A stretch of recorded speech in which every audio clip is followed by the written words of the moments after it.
مبروك أيمن. للإعلام حصة بحفل الليلة من مهرجان الزمن الجميل. المكرمة التالية هي قامة إعلامية حقيقية بشخصيتها الديناميكية وصوتها اللي حمل الحب والأمل والفرح للصغار والكبار. لنكشف عن اسم الإعلامية المكرمة بدعي الممثلة ميرنا مكرزيل ومدير عام فندق فوكو بيروت روي غريوس يتفضلوا على المسرح.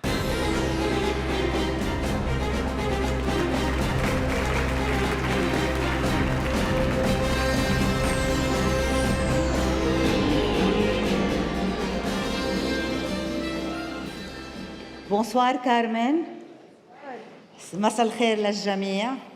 شو صعب تقدر ترسم الضحكة على وجوه آلاف الأطفال لمدة 10 سنين، بس هي قدرت ونجحت وصاروا ينادولها ماما.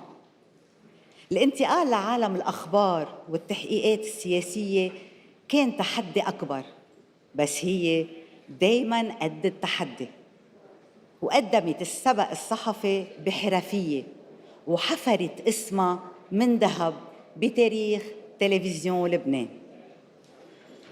الفرصة الذهبية كانت مع برنامج أيام وناس يلي قربها أكثر من نبض الشارع، من تقديم السهرات التلفزيونية للفعاليات الكبرى وحضورها الراقي بالمهرجانات. صارت الإعلامية يلي ما بتنتهي قصص نجاحها الحلوة، الإعلامية القديرة مها سلمى. تفضلي ست مها.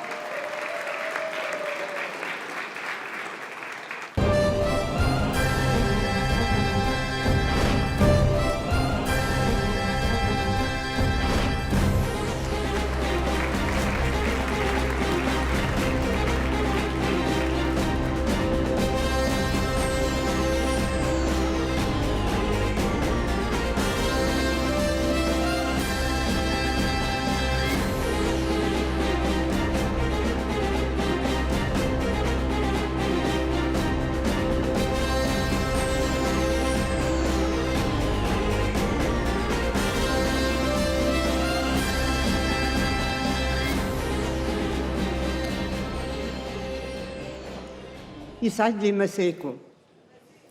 مسا الزمن الجميل، مسا الصديق الوفي، صديق الجميل دكتور هراتش سغبزاريان.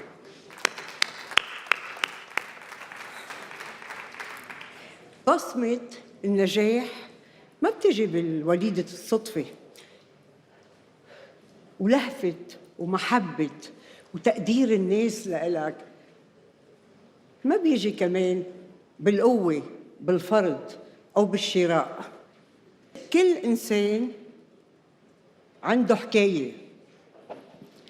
أنا حكايتي اليوم صار فيني أقولها بكل فخر، حكاية ما كانت هينة لكن خليتها تكون مليانة بالحق بالخير وبالجمال.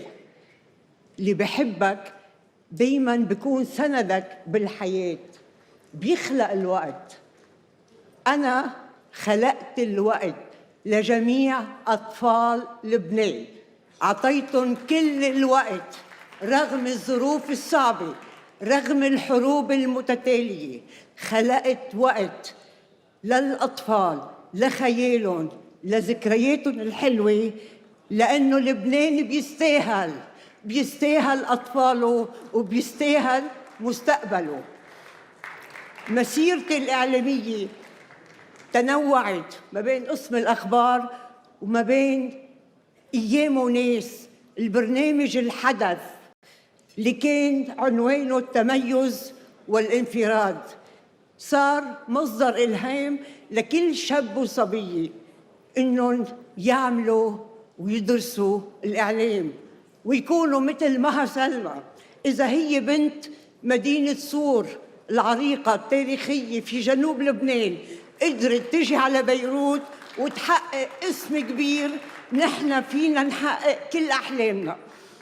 لكل شاب وصبية بقول لهم اليوم على السوشيال ميديا المحتوى اهتموا فيه، ما تقبلوا بنص اهتمام، ما تقبلوا بنص حب، ما تقبلوا بنص حلم. لكل شاب وصبية بقول لهم كل الحلم، كل الاهتمام، وحطوا كل محبتكم لأرض الوطن.